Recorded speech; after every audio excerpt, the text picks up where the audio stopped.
قرآن چیخ چیخ کے کہہ رہا ہے کہ جو نماز نہیں پڑھتا وہ پاکستان کے شناختی کارڈ میں مسلمان ہے، اللہ کے ہاں وہ مسلمان نہیں ہے۔ صحیح مسلم میں یہ حدیث لکھی رہ گئی 246 کہ بندے کے کفر اور ایمان، شرک اور اسلام کے درمیان فرق ہی نماز ہے۔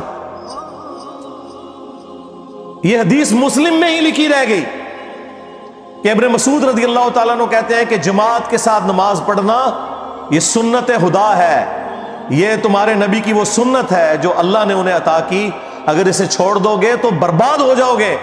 رسول اللہ کے زمانے میں اگر کوئی بیمار بھی ہوتا اور 2 بندوں کے سہارے مسجد میں آ کے نماز پڑھ سکتا تو اس کی کوشش ہوتی کہ میں مسجد میں جماعت سے نماز پڑھوں، کہیں مجھے منافق نہ شمار کر لیا جائے۔ جماعت چھوڑنے پر رسول اللہ کے زمانے میں سمجھا جاتا تھا صلی اللہ علیہ وآلہ وسلم کہ بندہ منافق ہے۔ صحابہ کرام کو، اہل بیت کو کب معلوم تھا کہ ایسی امت بھی آنے والی ہے جو آپ سے بڑا عاشق رسول ہونے کا دعویٰ کرے گی اور نماز ایک نہیں پڑھے گی؟ تو وہ کہتے یار یہ تو بڑا آسان اسلام ہے۔ تو یہ حدیثیں تو مسلم شریف میں لکھی رہ گئی، پریکٹیکلی کس نے عمل کیا اس کے اوپر؟ یہ حدیث ترمذی میں لکھی رہ گئی کہ ہمارا اور منافقین کا عہد نماز کی بنیاد پہ ہے، جس نے نماز چھوڑی اس نے کفر کیا۔ یہ صحابہ کرام علیہ رضوان کا فتویٰ ترمذی میں ہی رہ گیا۔ عبداللہ بن شقیق تابعی کہتے ہیں کہ صحابہ کرام علیہ رضوان تارک الصلاح کے سوا کسی کی تکفیر نہیں کرتے تھے، صرف بے نمازی کو وہ کافر سمجھتے تھے، باقیوں کو وہ تمام غلطیوں کے باوجود مسلمان تصور کرتے تھے۔ اندازہ کریں، یہ ترمذی میں لکھا رہ گیا جناب۔ ہاں، ہم جب چیخ چیخ کے یہ باتیں بیان کرتے ہیں، لوگ کہتے ہیں یار یہ کس قسم کی باتیں کر رہے ہیں، یہ کہاں پہ لکھی ہوئی ہیں؟ سرکار کتابوں میں لکھی ہوئی ہیں۔ یہی تو ہم آپ سے کہہ رہے ہیں کہ مرنے سے پہلے اے مسلمان کر لے اس پہ غور، کتابوں کا خدا اور ہے، بابوں کا خدا اور۔ یہ حدیث ابو داؤد میں ہی لکھی رہ گئی کہ بچہ جب 7 سال کا ہو جائے تو اسے نماز کا حکم دو، اور نہ پڑھے 10 سال کی عمر میں اسے سزا بھی دو، اور 10 سال کے بچوں کے بستر بھی الگ کر دو۔ یہ ابو داؤد میں لکھی رہ گئی حدیث، عمل کس نے کیا؟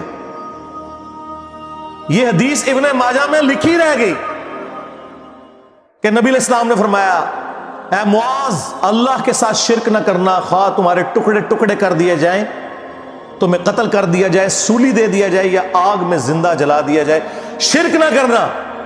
یہ پہلی نصیحت۔ اسی حدیث میں دوسری نصیحت، نماز نہ چھوڑنا۔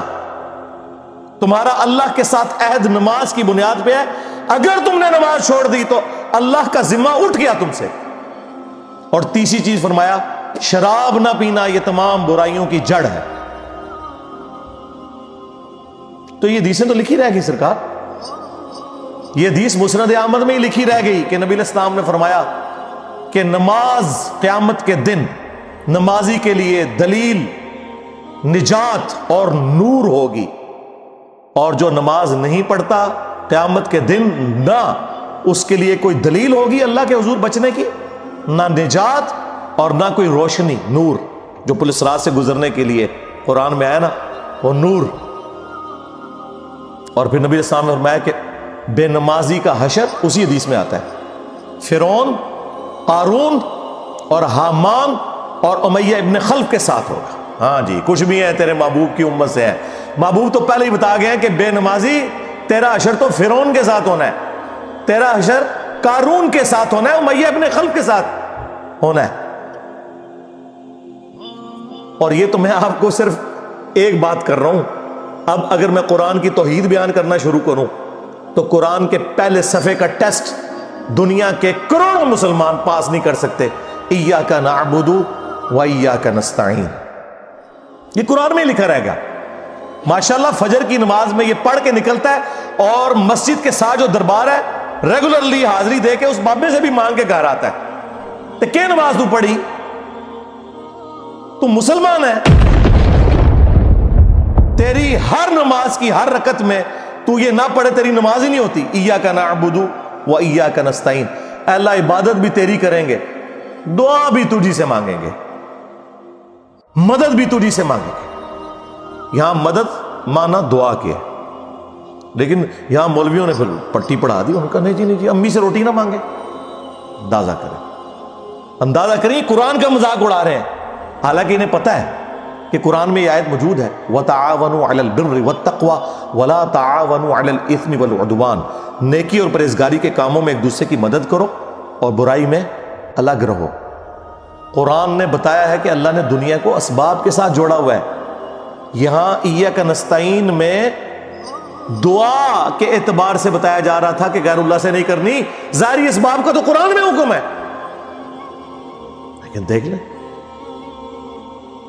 اور پھر جس شان سے اللہ تعالیٰ نے سورۃ النمل میں ذکر کیا، حیران کن بات آپ کو بتاؤں، اہل تشیع کے ہاں صبح و شام کی دعاؤں میں، سنت اذکار میں سورۃ النمل کی آیت نمبر 62 پڑھی جاتی ہے. ترجمہ نہیں کبھی کسی نے پڑھا، اور ہمارے جن اسٹوڈنٹس نے پڑھا جو شیعہ مکتب سے تعلق رکھتے تھے، کیونکہ میں نے اس آیت کو اتنی دفعہ کوٹ کیا، انہوں نے کہا ہم تو یہ صبح شام پڑھتے ہیں، ترجمہ پڑھا تو انہوں نے کہا یار یہ آیت پڑھ کے بھی سب سے زیادہ شرک ہم کر رہے تھے، کیونکہ اس آیت کے اندر کیا لکھا ہے؟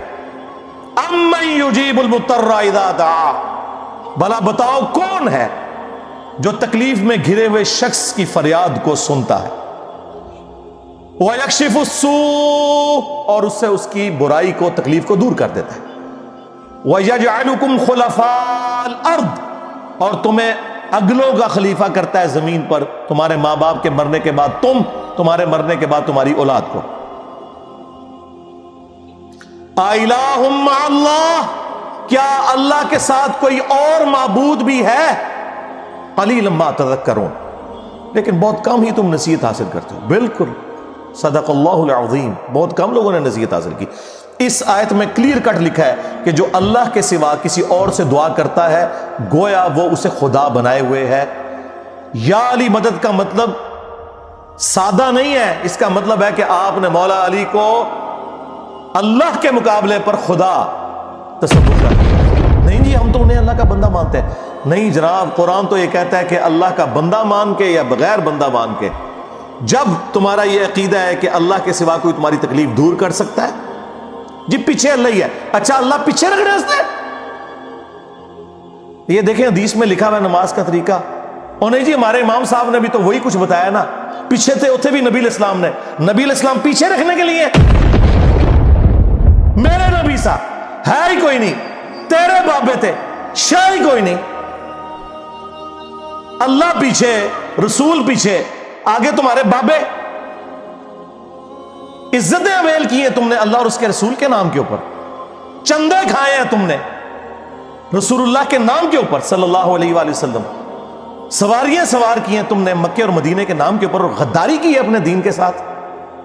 ممبروں پہ چڑھ کے کہتے ہو قرآن و حدیث ڈائریکٹ نہ پڑھنا گمراہ ہو جاؤ گے.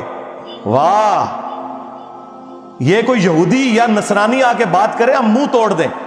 جس طرح آج آگ لگانے کے اوپر قرآن کو ہمیں کتنا غصہ چڑھا ہوا ہے.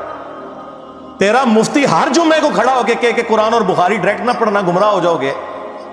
آگ تو یہ لگا رہا ہے، وہ آگ تو ایک دن تھی، اس سے کوئی فرق نہیں پڑا. قرآن کے ملینز آف کاپیز دنیا میں موجود ہیں، ملینز آف حافظ قرآن ہے.